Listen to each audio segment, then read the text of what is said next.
No, I just turned the camera. Oh, wait. Yes, we are. Okay. I can't see the timer today. I don't know what it's at. Well, it's informal. Alright. As long as it's working, we're good, right? Braden, I'm present today. Cameron, here, present. Lane, how's it going? Michael. Yep. How's your guys' day going? It's going. Sorry I slept through class. You missed it last time. I got it this time. Oh yeah. It's alright. It happens. Who wants to start? Sure, I'll go. I didn't mind. I'm Francis Bacon.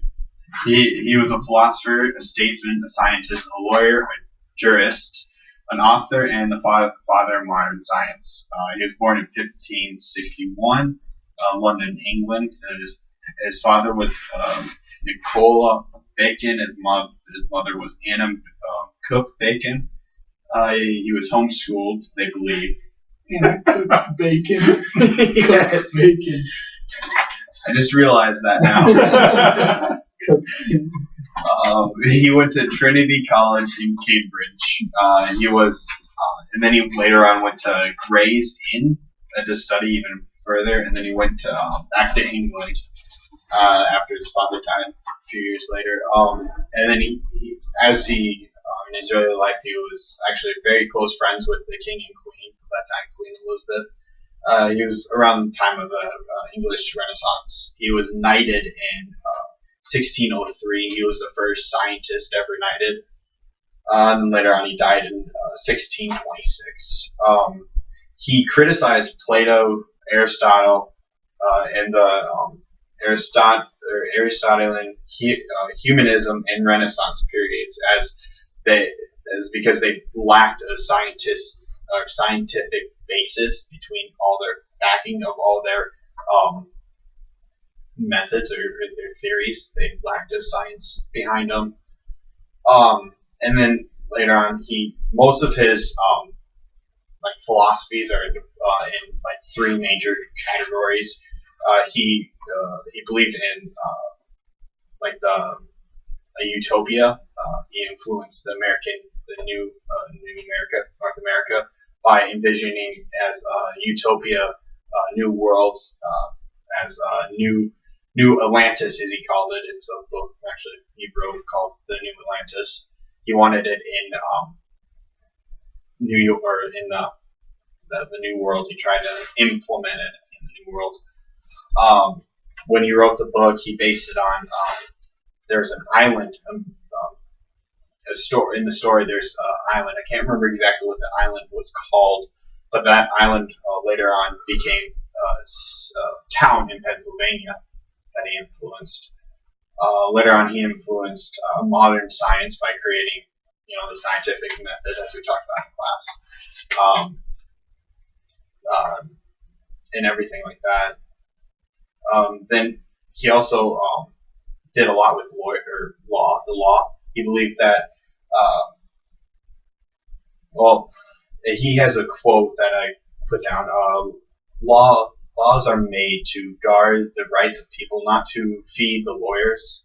Laws should be read by all and known by all, so that we don't need anybody to tell us what the laws are. We know them ourselves, so we never need lawyers or anything like that. In his view, even in the perfect society as he created utopia, we wouldn't even need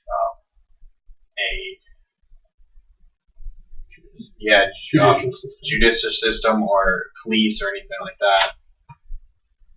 Those are his three main ideas that he invented. So he made money off one of his ideas, because wasn't he a lawyer, like you stated? Oh yeah, Yeah, he did. It was like perfect idea of a world. There was no lawyers, so he'd be out of a job there. He actually tried to become the Attorney General for Britain. For that, he failed at that, and he tried a lesser position. I can't remember what the position was called, but he failed at that also. And then he became part of the Queen's Court, and he missed some big meeting, and I think he got arrested for that. So you said he was knighted? Yep. Knighted for being part of the Queen's Court, or what was he? I believe it was for being part of the Queen's Court. I know he went to prison and then he got back on good terms with the Queen after that and was knighted. You're going to prison? Yep. Something like that. Go to prison. Yep. It's interesting. Sounds along the lines of what you're studying, science related. Yep. Science related to the He's law. Yeah, he's dead. Oh. He died in 1620. Knighted in 1603. I don't think he's 400 years old. He's dead, but his ideas are still alive. Oh yeah. He's not dead. Surely his ideas are still alive. You can destroy the chair of the dead. He and the chair is still there. Exactly. Just like You destroy the idea. Just like Francis Bacon's idea. I can go next, I guess. My philosopher I chose was Thales of Melanitis. There's not near as much information out there from him. I believe that's partially because he was from such an early time. He was from 624 BC to 546 BC. BCE. I don't know what the E means. I don't know either. Before Christ exists. Exists? Okay, there you go. I knew before Christ. BCE. So he was way before the big man. Or is it before Common Era? Could be that. I always thought it was before Christ. Well, it all depends on, I guess, Either religion or way, non-religion. This dude is old. Before Aristotle. Because Aristotle. Yeah, there you go. He was considered to be the first in Western philosophy. Aristotle acknowledged this, that he was kind of, the first one to ever acknowledge that.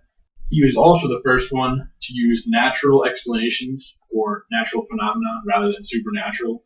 So instead of coming up with Zeus was angry, so that's why he did this, he tried to come up with explanations for earthquakes. The one theory I read about for why he believed earthquakes happened was because that he believed the earth floats on water. He believed the earth was like a ball that floated on water, which It's kind of technically true. it is. I mean, Molten magma instead. yeah, and it's all on water. Some sort, I guess.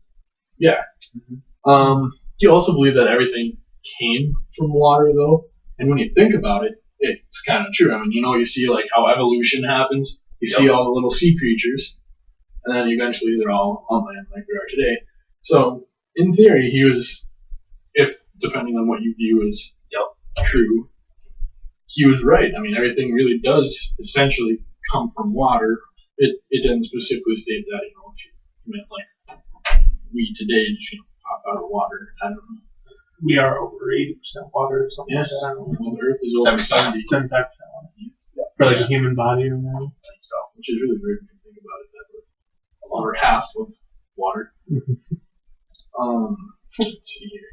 Oh, he was also known as the father of science per se, because he was the first one to develop hypotheses and principles. And that's why they call him the father of science. So, it's weird having philosophy and science in the same category, as he was a philosopher, and he invented science, the father of it. The hypothesis, for example, on Francis Bacon, because of the scientific method, got to hypothesize or take an educated guess of what's going to happen, and then you run your experiments and figure it out from there. According to what I read, he was the father of this. He kind of said, "This is how you do it." He was believed to be born in Asia Minor, which is now Turkey.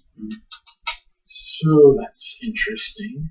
He was no one is quite sure if he was ever married or anything like that. There's theories out there that he was married and had a child, but no one knows for sure, because at the same time, the same child is said to be his nephew, who he just adopted. So no one knows for a fact if he was ever married or if he ever had kids. There's also theories out there of if he had books or not, or if he had ever written anything. It goes both ways, same thing for that. Some say he did, some say he didn't. Back in those days, probably weren't as good as records. Yeah, I mean, who's going to keep track of that stuff? And it was just one book. I mean, it's long gone. But, Aristotle also once said that, that was Aristotle. Okay, yep, well, he knows twice. And he became famous for predicting the solar eclipse. And back in that time, it's a big deal to be able to predict something that technically why is this happening, not knowing the cause for it. The only reason people are a little bit skeptical on that is because it only worked once. He was only able to predict it once. And judging by modern day technology and everything like that, they calculated out, and there would have been a solar eclipse when he predicted it to be, but the method he used was only ever used once, and it doesn't work for any other time but that one. Okay. So It also probably depends on your location in the world. exactly. Too. Could be a lot different. And that affects it. So, are you basically saying that Aristotle was kind of like learned from him? Yeah, he was before. I'm not. Do you guys know Aristotle? Not his thing. I don't remember exactly. Well, okay. Plato was He was around Aristotle's time. Yeah. Wasn't he like the teacher of Aristotle? Because Plato was around 427 to 347 BC. So this guy was about 200 years before, or roughly in that time period. Okay. So yeah, he would have Been kind of close, I guess. like you said, he's the first in a lot of like small things. Like no one's really for sure if he really was the first one, but Aristotle claims he was the first one to ever. Back then, science and philosophy were kind of the same. Yeah, Same thing. There was no They difference. were all exiled. Yep. Yeah, no one believed either one. It was all things happening No. because Zeus and They're both trying to understand the modern world or the life around reality. They're trying to make sense out of what doesn't make sense. That's what I got on Tales from the Nights. Alright, the philosopher I chose was Confucius. He was around 551 to 479. I wrote down BBC, but somehow I'm feeling it should have been BCE. But it's Wikipedia. BBC America. That's what I'm thinking. I'm like, I'm reading this and I'm going, either I wrote it down wrong, either I wrote it down wrong or Wikipedia was wrong. So I think it was BCE. He was a Chinese teacher, editor, politician, and philosopher. He emphasized the personal and governmental morality, correctness of social relationships, and justice and sincerity. Basically, he was a moral teacher. It was all about morals to him. Often traditionally credited with having authored or edited many of the Chinese classic texts, including the Big Five, I think it was, which is like big time in Chinese history. He was quoted in his belief in astrology. Heaven sends down its good or evil symbols, and wise men act accordingly. So basically use your morals and your judgment to decide how I should act based upon a situation. It's basically being a realist, essentially. In the Analects, Confucius presents himself as a transmitter who invented nothing. He just transmits theory. He didn't create it. He just tells you what it is. It's basically how he says himself, but other people see him as a creator. Which is like all philosophers, they all adapt their ideas from previous philosophers and then change them a little bit, but don't actually create their own ideas. Learn from the ones before them. Yeah. With his disciples, he puts great emphasis on the importance of the study. So you'll never learn anything without studying it. Basically, the thing was, his belief was like you have to involve yourself in everything, otherwise it'll be nothing to you. He was not systematic or formalist. He was, but rather wanted his disciples to relate their mastered and internalized classics to their deeper inner thought. Through this, they could relate moral problems of the present to past political events. So they could use their moral judgment to decide, oh, maybe this leader was actually not a good leader. Maybe this dictator was actually bad for us, but we all believed he was good. He died at the age of 71 or 72. Not really sure. It was from natural causes. I just wrote down some quotes because, as everybody knows, Confucius has some pretty sweet quotes. So, first one was, the will to win, the desire to succeed, the urge to reach full potential. These are the keys that will unlock the door to personal excellence. It does. In bed. Choose a job you love, and you'll never work a day in your life. Confucius. I didn't know it was Confucius. I didn't know that either. That's common. Yeah, it is. I don't know it's Confucius either. I hear and I forget. I see and I remember. I do and I understand. Saying you'll never understand it if you don't do it. You gotta go out and do something to understand. Otherwise, it'll just be pretty much in one ear and out the other. That's how I learned. That's my favorite way to learn is just get out there and do it. Right. Okay, here it is. Just tell you. Just for our labs in chemistry, we have to read it. We don't really understand it until we start to do it, and then realize, oh, okay, this is how easy. This is how we do it. This is what we're gonna get. This is how we do. Better a diamond with a flaw than a pebble without. Maybe on that one to pause. All right, the one I picked was Ludwig Wittgenstein. He keep saying that. He was born in Austria, but he was part Austrian, part British.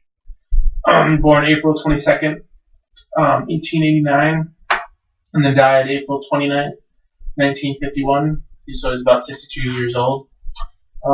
He wrote a couple books. One was called Tractatus, and I guess in German it was Der Satz. And that was his early writings, and then he wrote